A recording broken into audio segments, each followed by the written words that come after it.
Hello students, नमस्कार। कैसे हैं आप? आशा करते हैं कि आप सभी अच्छे होंगे। स्टूडेंट, हम आज इम्पोर्टेंट्स सीरीज चला रहे हैं इसमें क्लास 12th मैथ की। तो इसमें हम अध्याय 1 से लेके और आगे तक के हम इम्पोर्टेंट प्रश्न आपको हल कराएंगे।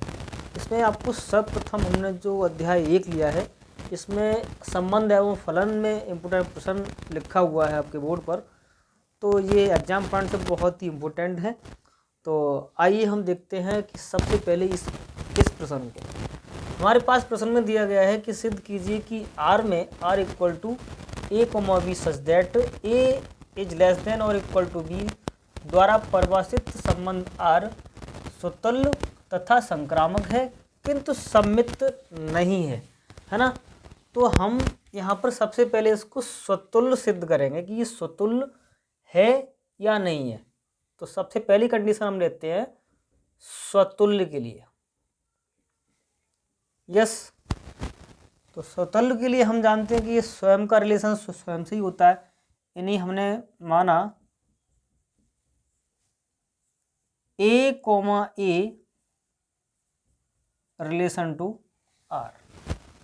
इसका मतलब ये हुआ कि यहाँ पर हमें जो दिया गया है कि जो ए है वो अपने आप से छोटा या उसके बराबर है। तो इसमें एक कंडीशन तो लागू हो गई है ना कि ये ए किसके बराबर है भाई, ए के बराबर है। तो हम कह सकते हैं कि अतः आर एक स्वतुल्य संबंध है, स्वतुल्य संबंध है, राइट। दूसरी कंडीशन हम देखते हैं कि सममित के लिए।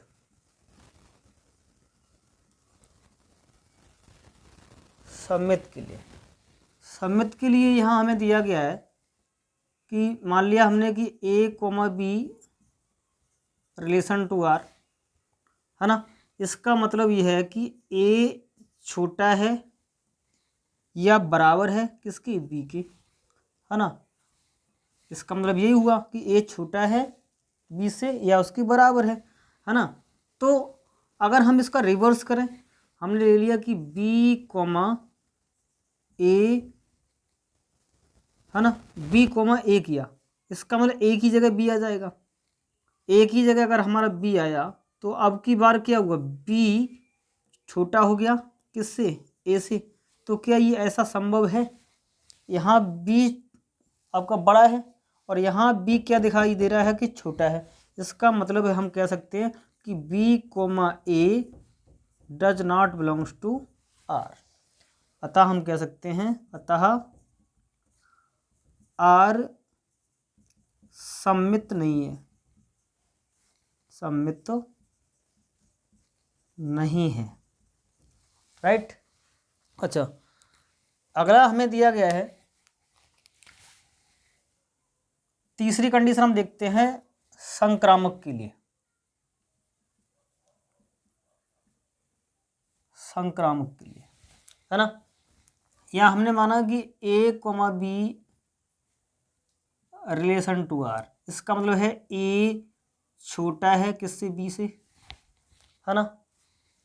और हमने एक अनअपेबल ले लिया कि सर B comma C relation to are.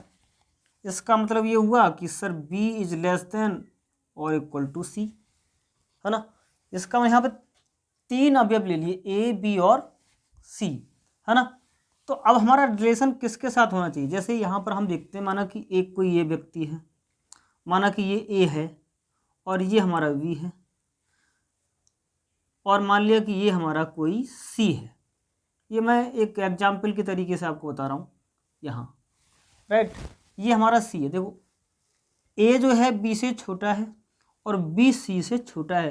तो जाहिर सी बात है कि ए सी से छोटा होगा। इसका मतलब ये हुआ कि ए जो है A comma C belongs to R होगा, मतलब ये रिलेशन होगा, है ना। तो हम कह सकते हैं कि अतः आर एक संक्रामक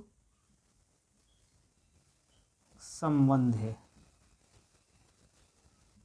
तो इस प्रकार से हम आप यहाँ ये प्रश्न आपका स्वतुल्य हो गया, संक्रामक हो गया, लेकिन ये क्या नहीं है, सममित तो नहीं है ना। तो इसे आप नोट करें, फिर हम अगला क्वेश्चन कराते हैं।